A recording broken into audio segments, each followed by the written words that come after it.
मैंने देखा है कि ख़वातीन जब माहवारी बंद होने से पहले का पीरियड होता है, उसमें अगर पीरियड्स इरेगुलर होते हैं, कोई स्पॉटिंग होती है, कोई डिस्चार्ज होता है, तो बहुत ज़्यादा कंसर्न होती हैं, डॉक्टर्स के पास जाती हैं, चेकअप कराती हैं, उसका इलाज करती हैं। लेकिन जैसे ही मेनोपॉज होता है, यानी माहवारी बंद होती है, सन्यास आता है, तो उसके बाद वो भूल जाती हैं कि उनके अंदर अभी भी यूट्रस मौजूद है, उसके अंदर अभी भी ओवरीज मौजूद हैं, और कोई उनके सिम्टम्स की तरफ तवज्जो नहीं देती, अपने किसी बॉडी चेंजेस की तरफ तवज्जो नहीं देती, जिसकी वजह से बाज़ औक़ात ख़वातीन ऐसी अलामात के साथ प्रेजेंट करती हैं जो एक सीरियस बीमारी को इंडिकेट करती हैं, और उस वक्त तक वो बीमारी काफ़ी फैल चुकी होती है और उसका इलाज मुश्किल हो चुका होता है। तो आज की इस वीडियो में मैं इसी बारे में बात करूँगी।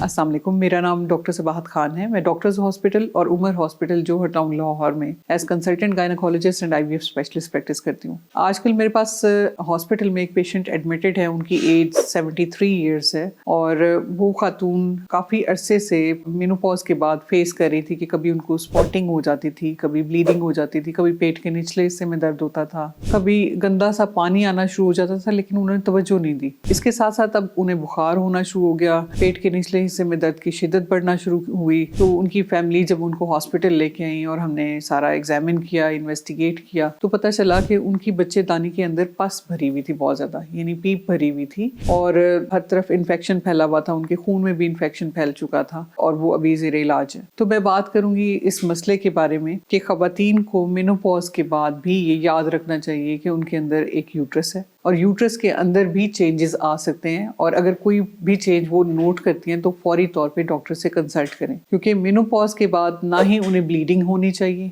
ना ही उनको वजाइना से डिस्चार्ज आना चाहिए। ये दोनों अलामात अगर किसी को हैं तो ये खतरे की अलामत है। अब इसमें होता क्या है कि इस कंडीशन को हम सेनाइल पायोमेट्रा कहते हैं, यानी बच्चेदानी के अंदर पस या पीप का कलेक्ट होना, और इसकी वजूहात ये हो सकती हैं कि मेनोपॉज के बाद बच्चेदानी का साइज सुकड़ता है, नीचे बच्चेदानी का मुंह टाइटली क्लोज हो जाता है, स्टीनोज हो जाता है, तो उससे जब भी पस कलेक्ट होती है या कोई खून कलेक्ट होता है तो वो बाहर नहीं निकलता। इसकी मुख्तलिफ वजूहात हो सकती हैं। बाज़ औक़ात बच्चेदानी के कैंसर हो सकते हैं जो कि पस कलेक्ट होने का या खून आने का की वजह हो सकते हैं। बाज़ औक़ात बच्चेदानी के अंदर कोई इन्फेक्शंस हो सकते हैं, बच्चेदानी के अंदर पॉलिप हो सकते हैं या फाइब्रॉइड हो सकते हैं जो इन वजूहात का बायस बनते हैं। इनकी जो कॉमन अलामात हैं उसमें ख़वातीन में स्पॉटिंग होना मेनोपॉज के बाद, गंदा सा स्मेली डिस्चार्ज वजाइना से आना, अक्सर बुखार होना, पेट के निचले हिस्से में दर्द होना या पेट का फूलना, ये अलामात में शामिल है। जब पेशेंट हमारे पास इन अलामात के साथ आते हैं तो हम उनका अल्ट्रासाउंड करते हैं, MRI या CT स्कैन करते हैं, हाई वजाइनल स्वैब्स यानी वजाइना से स्वैब लेके उसको टेस्ट के लिए भेजते हैं और डायग्नोज किया जाता है, और इसके अलावा कुछ ब्लड टेस्ट किए जाते हैं देखने के लिए अगर कोई इन्फेक्शन है तो वो आपकी बाकी बॉडी में खून के जरिए स्प्रेड तो नहीं हुआ,